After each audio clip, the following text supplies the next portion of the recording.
Dieu m'a fait grâce de voir une vidéo qui a parlé à mon cœur. Et nous allons partager la vidéo ensemble. C'est notre frère Watts.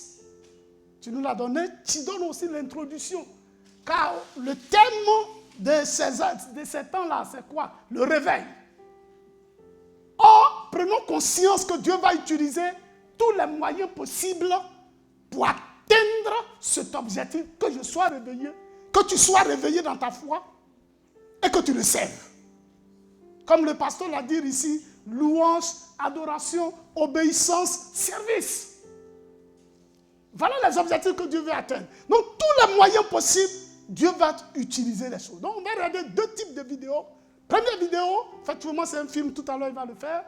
Deuxième, la deuxième, je l'ai expérimenté à Tulsa. Le vendredi, je partais à l'université. Et Dieu a permis que sur mon hôtel et l'université, une histoire se passe. Là aussi, ça parlait à mon cœur et ça sied à notre réalité et les objectifs que Dieu veut atteindre. Vous êtes prêts à partir? Vous êtes prêts à vous suivre? Ne laissez tomber aucune parole, car c'est pour notre réveil, c'est pour notre utilité, c'est pour notre service. Une fois de plus, merci beaucoup, missionnaire. Les Anglais disent, I miss you. Tu nous as manqué beaucoup. Votre départ, mais en même temps, on savait que c'était pour une bonne cause. Cependant, dimanche passé, j'étais là-bas, j'étais froid comme ça, parce que je sentais ton absence. Bonne arrivée, mémé. Que Dieu vous bénisse. Et que sa grâce continue à surabonder. Vous êtes précieux pour nous, précieux pour la mission, précieux pour l'avenir de cette œuvre ici aux États-Unis. Que sa grâce repose sur vous. Donc, les techniciens, projetez le premier film. Ne nous laissons pas distraire. Je vous en supplie que le Saint-Esprit nous cadre, nous saisisse et que chacun puisse voir, Seigneur, qu'est-ce qui m'attend en sortant d'ici. Donc, le premier film, nous allons tous visionner cela avec les techniciens.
Chers amis, c'est profond pour chacun d'entre nous.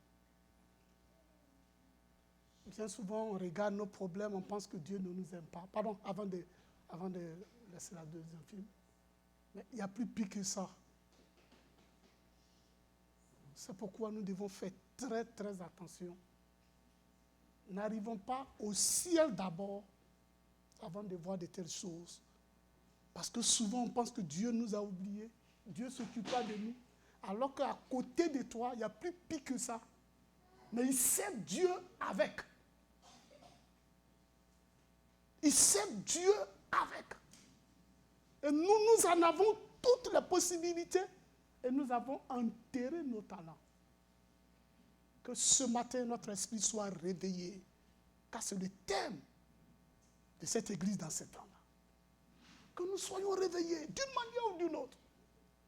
Que Dieu utilise toutes les circonstances possibles pour bousculer notre compréhension et nous ramène à notre raison d'être et d'exister pour sa gloire. Vous me suivez? Allons-y les techniciens avec le deuxième film. Et là, ça s'est passé. Voilà.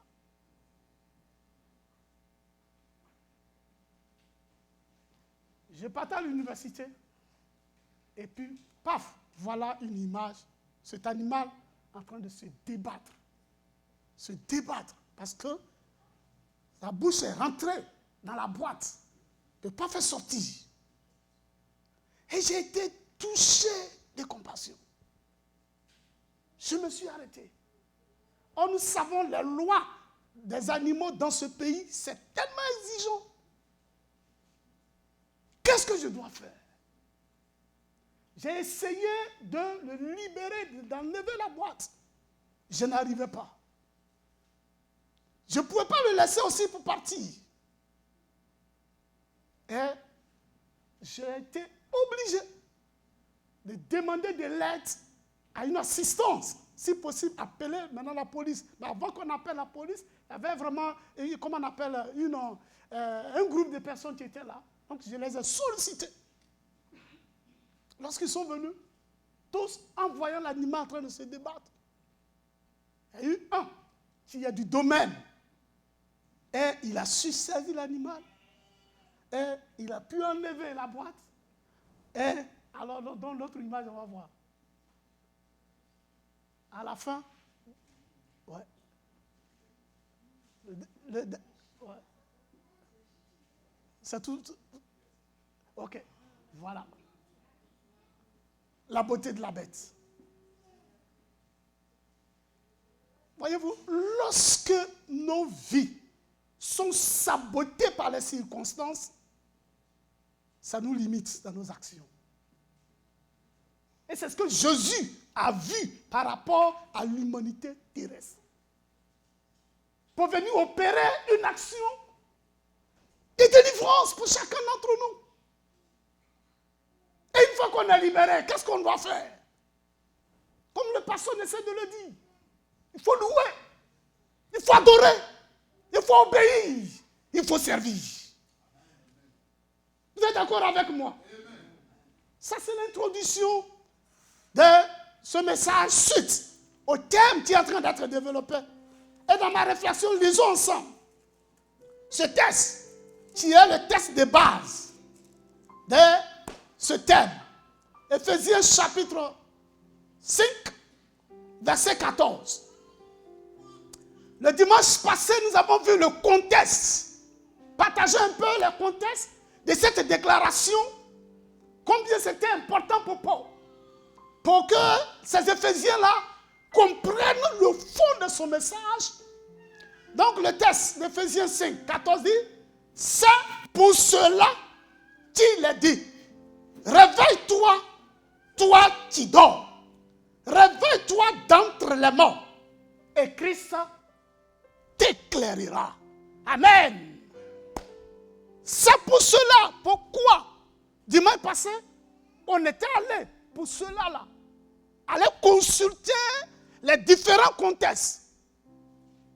Que ce soit dans le livre de Thessaloniques, que ce soit dans le livre de l'Apocalypse, que ce soit dans le livre de Romains, nous avons tous exploré le contexte de cette déclaration.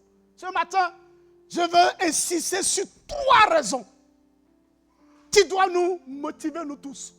Suite à cette introduction qui a été faite avec le film, l'émotion, nos yeux s'ouvrent sur le plan que Dieu a pour chacun et ce qu'il veut faire. Mais aussi, ne regardons pas notre petite vie et famille par rapport aussi à cette assemblée, cette mission ici à Atlanta. Mais qu'est-ce que Dieu veut faire? Ensemble avec nous, ayons ce tableau comment on appelle, de réflexion là ensemble. Pour que quelque part on se laisse entraîner par l'Esprit de Dieu pour nous amener à accomplir vraiment la volonté de Dieu. Ouais, quelles sont effectivement les raisons de notre réveil? Si on doit se réveiller, quelles sont ces raisons-là? Mais Paul va les résumer en 3 éléments. Le premier élément, c'est de prendre conscience salut là, c'est un salut de valeur. C'est un salut de qualité. C'est un salut qui pèse et qui coûte. Lorsqu'on offre quelque chose à quelqu'un, la personne peut prendre, si elle ne prend pas conscience de la valeur du don, elle ne prendra pas conscience de l'entretien du don. C'est lorsque tu prends conscience de la valeur du don que tu vas te disposer à prendre conscience, à l'entretenir et à l'utiliser pour l'objectif. Oh, malheureusement, aujourd'hui, dans nos églises, nous ne prenons pas conscience de la valeur du salut. Il y a certains chants qui ne nous arrangent pas. Et je ne permettrai pas que ça soit chanté dans les églises. Le salut de Dieu est versé, oh, ramassé, ramassé. Ça là, ça, mes amis, c'est pas ramassé, c'est pas versé. Ça a coûté le prix à la vie de Jésus-Christ de Nazareth. C'est quelque chose de valeur. Les uns n'ont pas eu accès. Satan n'a pas compris le plan de Dieu dans ce sens. Et Christ est venu payer le prix pour cela. Et Paul va le dire. Vous, Éphésiens, si vous voulez dormir là, vous pouvez dormir. Mais prenez conscience que le salut que vous avez là, c'est un salut auquel il faut prendre soin. Prends soin de ton salut. Dans Éphésiens chapitre 2. Éphésiens chapitre 2. Normalement, c'est à partir du verset 1 jusqu'à 10. Qui donne la valeur du salut. La grande valeur du salut en Christ. Il dit ceci, à partir du verset 1. Vous étiez morts par vos offenses et par vos péchés. N'oubliez pas que le texte de base, il a parlé de mort dedans. C'est pour cela qu'il a dit, réveille-toi, toi qui dors. Réveille-toi d'entre les morts. Donc vous étiez morts dans vos péchés et par vos offenses et par vos péchés, dans lesquels vous marchiez autrefois selon le train de ce monde. Le train de ce monde, c'est conduit par Satan et ses démons. Lorsque tu montes dans un train là, et que tu n'as pas le pilote, et que tu n'as pas le chauffeur, ça fait quoi? Tu es victime de la direction du chauffeur. C'est tout. Et nous on est nés dans ce monde. Mais sans Dieu, on n'est pas maître des temps et des circonstances de ce monde. Donc c'est comme si on est en voyage. Tu sembles être en possession de tes facultés. Mais non, mes amis, il y a tellement de contextes qui nous influencent que tu n'es pas maître des situations. Donc on est dans un train. Un train qui nous conduit où? La finalité, c'est la mort. Et Paul veut savoir aux Éphésiens. Donc dans ce train-là, vous marchez autrefois selon le train de ce monde. 1, 2. Selon le prince de la puissance de l'air. Prince de la puissance de l'air. Ce n'est pas n'importe quel prince. Ce n'est pas n'importe quelle puissance. C'est la puissance satanique et diabolique. C'est cette puissance-là que les clubs mystiques cherchent à rechercher. Tout ce que vous connaissez comme club, il n'y a pas besoin de le citer ici. C'est la puissance de l'air. Le monde n'est pas simple. Ce qu'on voit là, c'est peu par rapport à ce que tu ne vois pas. Et nous sommes dominés, influencés par ces choses. Troisième élément, de l'esprit qui agit maintenant dans les fils de la rébellion. Non, la rébellion là, on n'enseigne pas dans les universités, dans les écoles. Mais c'est quelque chose qu'on acquiert lorsqu'on sort du ventre de la mère. Même les enfants, ils sont rebelles. C'est pourquoi en tétant le sein de la maman, là, ils sont morts. On a tous fait ça. La rébellion est incarnée dans nos veines. Et là, ça nous, on lutte encore. Même dans l'église, il y a la rébellion toujours. Et ici, aux États-Unis, c'est la rébellion, elle est à un niveau supérieur. Comment en Angleterre? Personne ne veut se laisser enseigner, éduquer, instruire par qui que ce soit. Mais Paul dit, c'est de ça il s'agit. Vous étiez emportés par ce carnaval-là, par ce forteresse-là. Et c'est dans ça que Christ va venir pour nous libérer. Il faut dire libérer. Voyez-vous, et là, il faut que tu sois libéré. Et que je sois libéré, Christ, le Fils de Dieu, va se faire homme. Né comme homme. Vous pouvez lire le reste du texte. Il va vivre sans péché.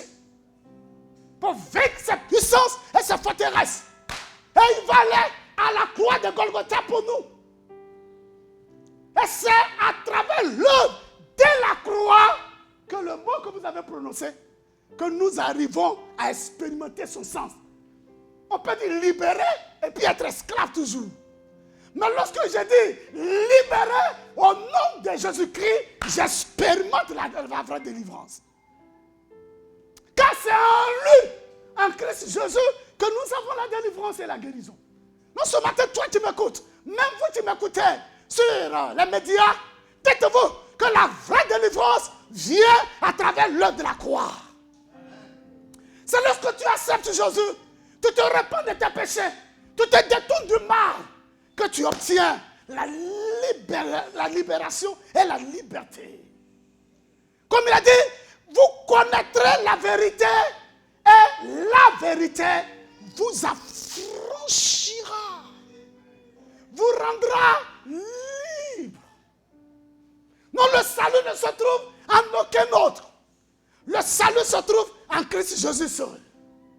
Et les Éphésiens ont expérimenté ça. Et Paul va le dire.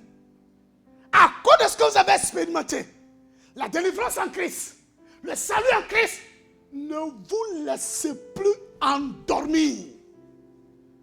Ne vous laissez plus embobiner par la réalité de ce monde pour tourner dos à la vérité et à la réalité de votre salut.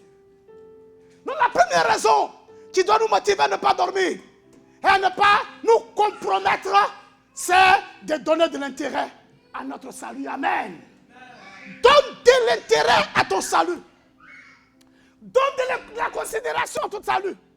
C'est-à-dire que quoi? Il faut travailler à ton salut. Ici, aux États-Unis, on travaille à notre confort matériel. Ça, c'est pas vous seulement, même en Angleterre. C'est-à-dire que je suis venu me chercher. Je sais pourquoi je suis venu. J'ai eu Green Card. C'est pas par hasard. Avec tous les rêves en Afrique que je voudrais les obtenir, l'opportunité m'est donnée. Il faut que je puisse m'engager au maximum pour gagner le maximum.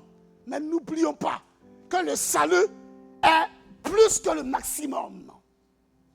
Car que servirait-il à un homme de gagner le monde entier s'il perdait son âme? Selon Matthieu chapitre 16, verset 24. C'est pourquoi considère ton âme. Ton âme a de la valeur. Ton âme, elle est précieuse. Ton âme, elle est importante. Ton âme a une éternité. Or, tous les moyens qu'on se donne pour pouvoir se procurer peut-être le confort sur cette terre, c'est pour un temps. Le cimetière va enterrer toutes ces choses. Ce matin, que notre esprit soit éclairé sur la valeur de notre salut en Christ. En un mot, donne de l'importance à ton âme. Travaille pour sécuriser ton âme en Christ. Considère les opportunités que Dieu t'a offertes. Et rapproche-toi davantage. Depuis le matin qu'on est venu, on ne fait que vraiment louer. Ça, c'est notre âme. C'est ici que notre âme trouve le confort de se fortifier, de se renouveler. Tout le reste là, c'est pour la chair, la viande, le corps et le monde. C'est pourquoi prends soin de ton âme. Prends soin des occasions qui te sont offertes pour édifier ton âme et encourager ton âme. Car notre salut a de la valeur. ton salut a de la valeur. Cela a coûté la mort du Fils unique de Dieu. Pour cette raison, réveille-toi. Toi, tu dors d'entre les morts. Réveille-toi et Christ t'éclairera. Alléluia. Ce matin, que Christ nous éclaire davantage. Et que notre esprit soit illuminé dans ce sens. Ça nous amène directement à toucher la deuxième raison. Et la troisième raison vont se retrouver dans les deux prières que Paul a faites pour les Éphésiens dans l'épître aux Éphésiens. En considérant la première prière, elle se trouve dans Éphésiens chapitre 1, à partir du verset 15 jusqu'au verset 23.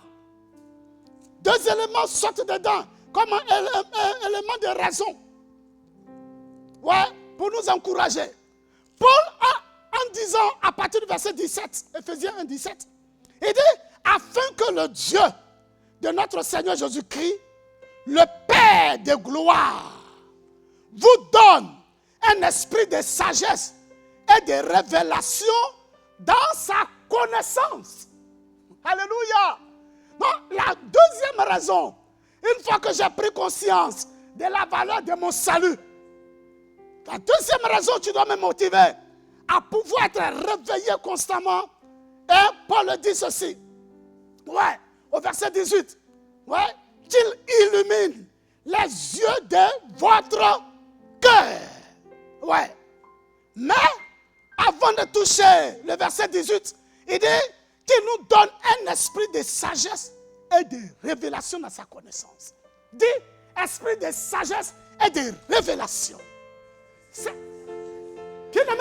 On a besoin, car faute de connaissance, le peuple périt. Et lorsqu'on manque de connaissance et qu'on est aveuglé, on ne peut pas aller plus loin. Mais la révélation, c'est une action divine. Ouais, on peut avoir la révélation diabolique. C'est ce que les autres cherchent et les clubs mystiques cherchent.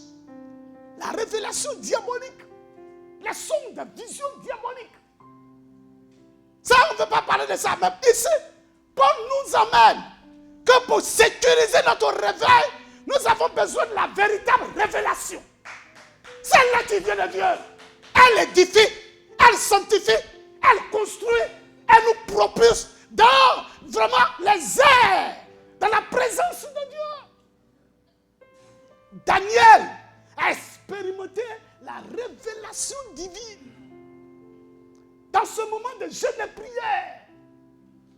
Oui, au point que Dieu dit, ouais, j'ai délégué pendant que tu étais mis en train de prier le premier jour. C'est là que j'ai déclenché à ce que ta bénédiction vienne.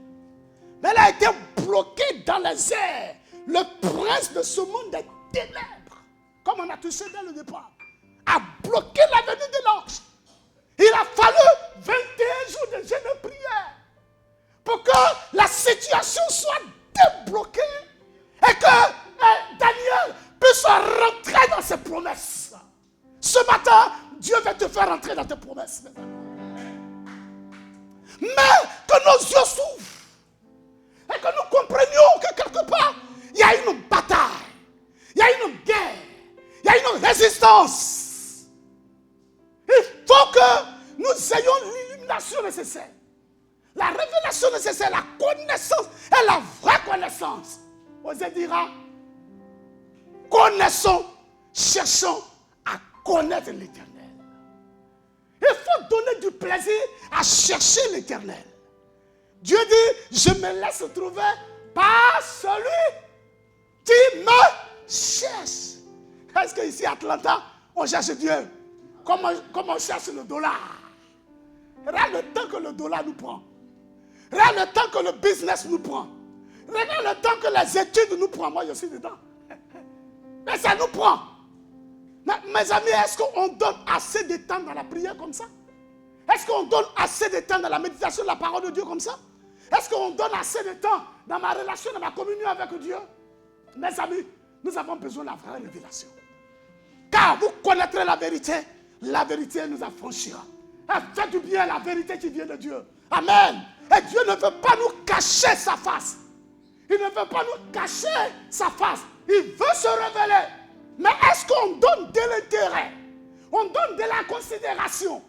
Est-ce qu'on travaille pour cela? La bonne chose, ça prend du temps et il y a un prix à payer. Est-ce que vous me suivez? Donc lorsque tu rentres dans cette révélation de Dieu, ça te conduit où? Le verset 18. Pour dire ceci, qu'il illumine les yeux de votre cœur. Pour que vous sachiez quelle est l'espérance qui s'attache à son appel. Alléluia.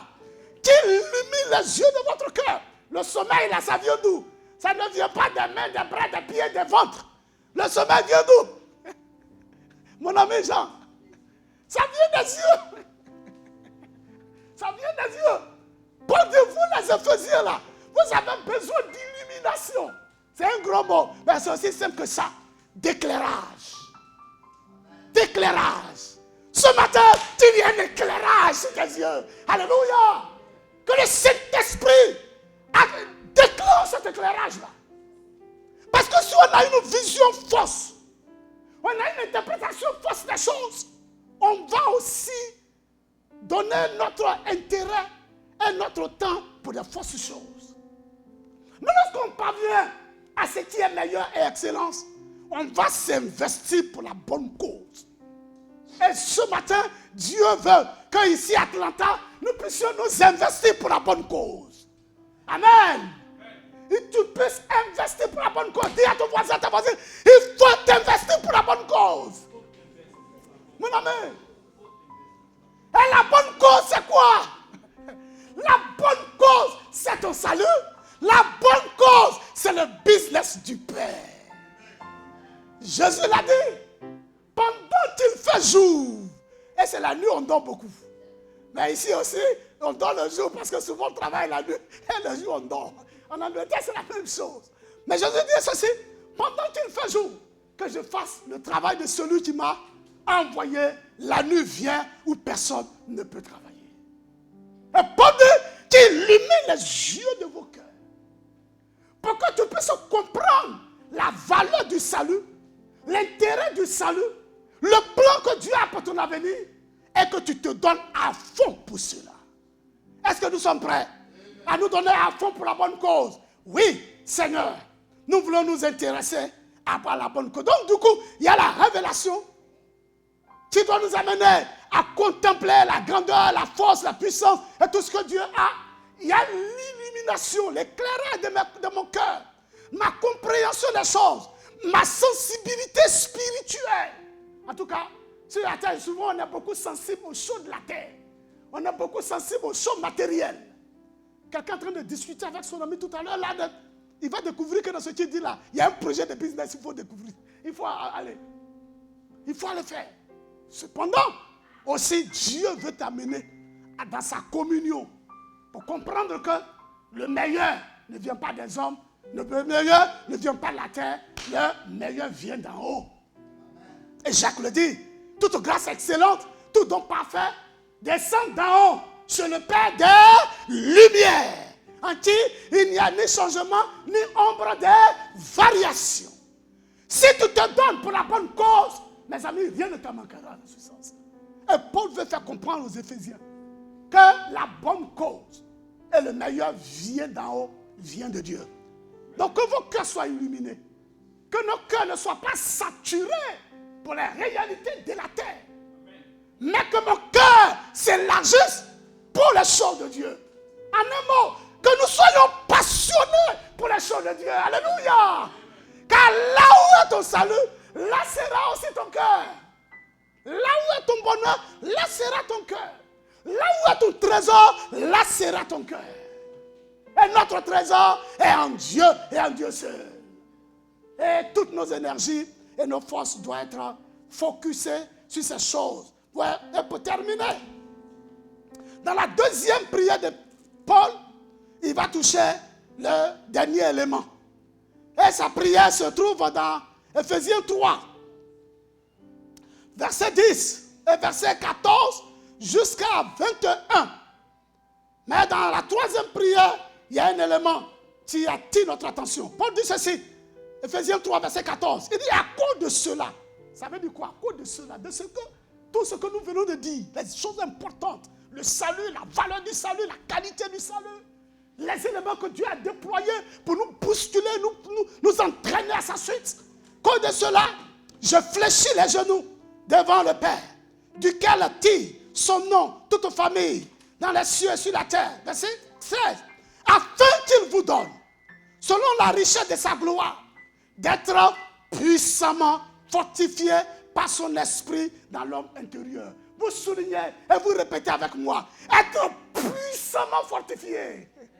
Mes amis, lorsque on comprend le plan de Dieu, lorsque on est accroché par Dieu, lorsque on a la révélation et qu'on a l'illumination, l'éclairage, le plan divin, vraiment, c'est comme un tapis rouge qui est déballé devant nous. On a une seule chose à faire. On a besoin d'être puissamment fortifié.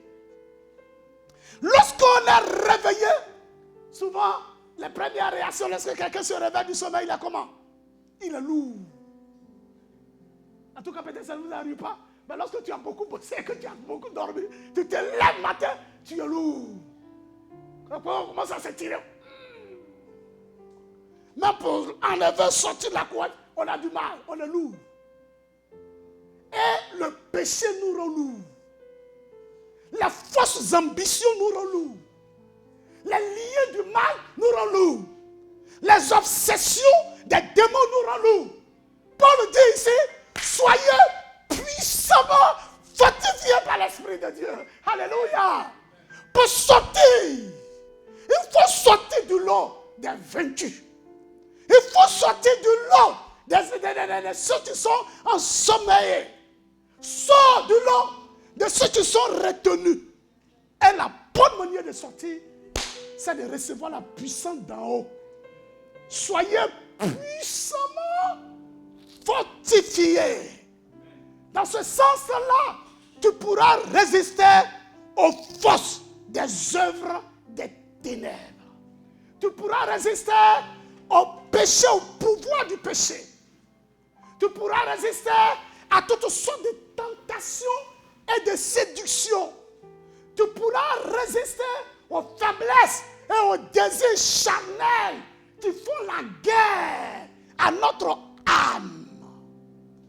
Soyez puissamment fortifiés ici à Atlanta. Amen. Pourquoi? Parce que nous voulons aller très loin. Pourquoi? Parce que nous voulons être des grands vainqueurs. Pourquoi? Parce que nous voulons établir, favoriser l'établissement du règne de Dieu dans ce pays. Regarde-moi, je te dirai quelque chose. Mon ami, donne-nous une raison valable à ton existence. Donne une raison valable à ton existence. Et Paul le disait autrement, en s'attachant aux Éphésiens. Et la bonne manière de te donner une raison valable à ton existence, c'est de permettre au Saint-Esprit de te posséder et de t'utiliser puissamment pour la bonne cause de l'évangile. Est-ce que vous me suivez un peu? Je vais vers la fin de mon message. Nous avons vu vraiment les différents films qui ont introduit le message. Dieu a un plan pour toi. Et ce plan est beau et magnifique. Comment tu vas terminer ta vie sur cette terre? Quel sera le bilan de ton existence devant Dieu? Quelle sera la conclusion de ton existence sur cette terre? Jésus revient bientôt. Et Paul ne voudrait pas que les Éphésiens puissent faire fausse route. Il va utiliser tous les moyens possibles pour les sensibiliser, pour les interpeller et pour les ramener à la raison, pour se donner à fond pour la bonne cause, qui est leur salut. Et il dit, dans ce texte-là, au verset 18 et 16, afin qu'il vous donne, selon la richesse de sa gloire, d'être puissamment fortifié par son esprit dans l'homme intérieur, en sorte que Christ habite dans vos cœurs par la foi, afin qu'étant enracinés et fondés dans l'amour, vous puissiez comprendre avec les saints quelle est la largeur, la longueur, la profondeur et la hauteur, et connaître l'amour de Christ qui surpasse toute connaissance, en sorte que vous soyez remplis jusqu'à toute la plénitude de Dieu. Ce matin, mon objectif, sois rempli jusqu'à toute la plénitude de Dieu. Amen. Et souhaite-le à ton voisin, sois rempli jusqu'à toute la plénitude de Dieu. Vous savez, si la plénitude ne t'envahit pas et qu'il y a un petit espace qui reste, c'est suffisant pour que tu sois un candidat officiel pour l'enfer. Est-ce que vous connaissez le caïman? Le bile du caïman là. Tu peux mettre une goutte, simplement une goutte, dans une barrique d'eau. Et ça peut tuer tout le village. Une seule goutte. Donc le péché aussi est de la sorte. Lorsque tu laisses une petite portion de péché, et on appelle souvent, c'est un péché mignon. Il n'y a pas de péché mignon. Tout ce qui est mignon est sujet à ta condamnation. C'est pourquoi Paul insiste que vous puissiez rechercher cette présence, cette force, cette puissance, jusqu'à ce que vous obteniez la plénitude. Il n'y a pas d'espace pour la chair, ni pour le monde. Mais que tu sois galvanisé et emporté par la puissance d'en haut. Alléluia. Et c'est possible, mes frères. Ne donnons jamais accès au diable. Ne donnons jamais accès au péché. Ne nous excusons pas à dire non. Moi-même là, je suis quand même un peu bien plus que l'autre. C'est vrai que ma vie n'est pas trop claire, mais par rapport à l'autre, je suis meilleur.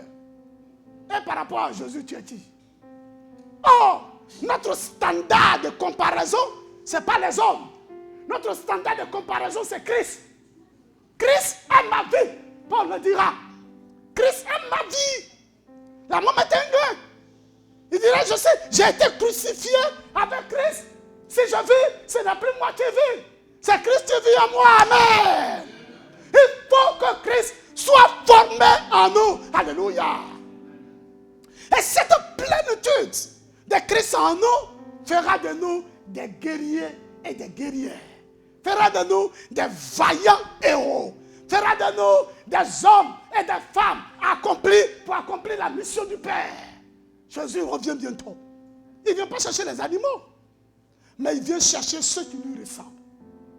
Que notre vie ne soit pas à la merci des réalités, des choses du monde, mais qu'à chaque instant de ma vie, je puisse vérifier, je puisse examiner mon existence dans le miroir de Dieu.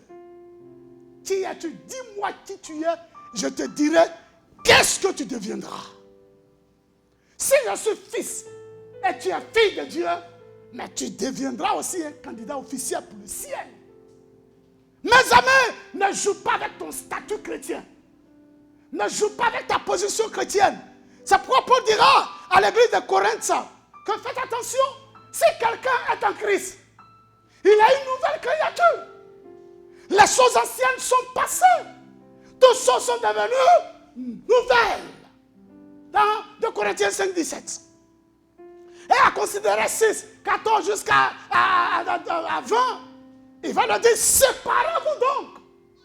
De toutes ces choses, il n'y a pas d'intermédiaire ni de relation entre la lumière et les ténèbres. Séparez-vous du monde, séparez-vous du péché, séparez-vous des faiblesses de la chair. Alors votre Père Céleste vous accueillera. Ainsi vous serez fils et filles du Dieu vivant. Alléluia. Mes amis, quelqu'un qui est éclairé et réveillé, il est candidat officiel pour le ciel. Et si Jésus venait un instant où je suis en train de parler, tu n'as pas de doute par rapport à, les Anglais disent, salvation. Tu n'as pas ton salut. Et en conclusion, Paul dit ceci, Ephésiens 6, verset 23, après avoir parlé comment on appelle, parler des armes, de la guerre et tout ça, il va terminer en disant que la paix et la charité avec la foi soient données aux frères de la part de Dieu et le Père du Seigneur Jésus-Christ. Verset 24. Que la grâce soit avec tous ceux qui aiment notre Seigneur Jésus-Christ d'un amour inaltérable. Vous soulignez d'un amour inaltérable. Et dis à ton voisin, aime le Seigneur d'un amour inaltérable. Et puis parle à toi-même que j'aime l'Éternel d'un amour inaltérable. Mes amis, quelqu'un qui est réveillé, son amour pour le Seigneur n'est plus un amour négociable. N'est plus un amour négociable. Son amour pour son Seigneur est un amour inaltérable. C'est un amour qui n'a pas de fissure. C'est un amour qui est complètement pur pour le Seigneur. Et là, n'oubliez pas que le premier commandement, c'est quoi? Tu aimeras le Seigneur, ton Dieu, de tout ton cœur, de toute ta force, de toute ton âme. Quelqu'un qui est réveillé, son existence est focusée. Son existence est recadrée sur l'amour et la crainte de Dieu. Que l'église d'Atlanta soit une église réveillée. Disons Amen. Amen. Que l'église d'Atlanta soit une église remplie d'un amour inaltérable. Amen. Que cette église soit passionnée pour son Seigneur. Mes amis, Jésus revient bientôt. Amen. Dans quel état va nous trouver? Sommeil, à moitié sommeil ou en état réveillé? Bien-aimés, l'heure a sonné pour que nous soyons parmi les vainqueurs. Et que étant réveillés, nous soyons capables de réveiller les autres et les mobiliser pour la bonne cause. Jésus revient. Que sa grâce repose sur vous. Que le Seigneur vous soutienne. Le Seigneur vous conduise et vous oriente. Et que chacun puisse déployer le meilleur de son existence. C'est d'aussi aimer mon Seigneur. Une belle réaction. Loin de moi le péché. Loin de moi l'iniquité. Loin de moi le monde. Car Dieu ne t'a pas envoyé ici, aux États-Unis, pour que ta foi soit tuée. Il ne t'a pas envoyé ici, à Atlanta, pour que ta foi soit détruite. Il ne t'a pas envoyé ici pour remplacer son amour par autre chose. Non, c'est un stage. Tu es en stage. Dis avec moi, je suis en stage. Alors, ce n'est pas ton terminus. Notre terminus, c'est le ciel. Et que mon amour ne soit pas altéré, ne soit pas détruit, ne soit pas mélangé en langage ivoirien. Que ton amour ne soit pas nyangame mélangé par autre chose. Non, que ton amour soit inaltérable, un amour pur et saint. Et que je puisse servir mon Seigneur à 100% de ma force. Les Anglais disent 100%. Je sois consacré pour la belle œuvre du Seigneur. Tenons-nous debout, s'il vous plaît, et prions le Seigneur. Alléluia. Gloire à Jésus-Christ. Ouais, Seigneur notre Père, nous voici devant toi. Cette plateforme que tu nous donnes, cette opportunité que nous avons d'être dans ce pays de paix, tranquillité, pendant que ce qui se passe en Israël, pendant que ce qui se passe à la bande de Gaza, ce qui se passe au Liban, ce qui se passe, notre Père, oui, dans bien d'autres lieux, en Ukraine, et bien d'autres lieux, Seigneur, nous avons la grâce d'être dans un pays de paix, où nous pouvons nous retrouver pour adorer, pour louer, pour servir le Seigneur. Nous voudrions sincèrement, Éternel, crier à l'Éternel. Donne-nous à ne pas nous endormir. Donne-nous à ne pas prendre cela comme excuse pour rater notre vocation. Christ, tu reviens bientôt. Et tu veux que chacun soit réveillé. Et tu connais le niveau de réveil de chacun d'entre nous. Nous Nous n'avons pas les mêmes arrière-plans. Nous n'avons pas les mêmes faiblesses. Tu connais chacun son degré de réveil. Mais ce que tu nous dis ce matin est que quel que soit ton niveau, il faut viser la plénitude. Vise la plénitude de ta consécration. Vise la plénitude de ton réveil. Vise la plénitude de ton service. Car le Seigneur revient bientôt. Nous ne sommes pas à nous appeler à se comparer aux faibles, aux médiocres. Mais nous sommes appelés à nous comparer par rapport au plan que tu as créé pour nous avant la fondation du monde. À quel niveau suis-je? S'il te plaît, Seigneur. Par l'action du Saint-Esprit, comme Paul a dit, que chacun soit puissamment fortifié. L'Esprit de Dieu est venu pour que nous soyons puissamment fortifiés dans notre engagement, dans notre vocation. Quand sans lui, nous ne pouvons rien faire. Vaincus par le péché, vaincus par la chair et par ses désirs et ses faiblesses. Ce matin, nous ne voulons pas donner raison à ces choses. Mais nous voulons faire ouverture. Ouverture à l'Esprit de Dieu. Seigneur, viens et prends possession de notre existence. Viens et remplis cette salle de ta présence. Viens et, mon Dieu, déplace les normes qui ne sont pas les vraies normes. Que nos objectifs soient recadrés par la puissance et l'autorité du Saint-Esprit, Seigneur. Et que chacun d'entre nous puisse se donner à fond au service du Père. Nous puissions désormais vivre pour la bonne cause. Paul dit, si je vis, ce n'est plus moi qui vis, c'est Christ qui vit en moi. Que cela soit le motif de chacun. Oh Seigneur, tu sais ce que tu veux faire de cette assemblée. Tu veux faire de cette mission. Ici à Atlanta, Georgia, comme aussi aux États-Unis dans son ensemble. Nous prions de saisir tes enfants. Quel que soit le niveau de vie spirituelle. Seigneur, ce matin, c'est à ce message. Nous te donnons le feu vert, l'autorisation, la feuille de route. Prends possession de notre existence. Nous ne voulons plus faire notre volonté. Nous ne voulons plus nous donner des excuses inexcusables. Mais Seigneur, prends des résolutions. Des engagements, comme il est écrit, à ta résolution répondra le succès. Même ceux qui nous écoutent, là où nous avons déplacé, Seigneur, les normes, là où nous avons faussé, nous avons échoué, Seigneur, par rapport à ce qui est de Dieu, là où nous avons succombé et péché, Seigneur, nous te demandons pardon. Viens, interviens dans notre vie, Seigneur. Fais le toilettage de notre existence éternelle. Au nom de Jésus-Christ de Nazareth, que nos yeux s'ouvrent, comme Paul a dit, qu'il illumine les yeux de votre cœur, pour que nous puissions voir la gloire de Dieu. Qui peut voir la gloire de Dieu et demeurer tel qu'il est? Esaïe a vu la gloire de Dieu.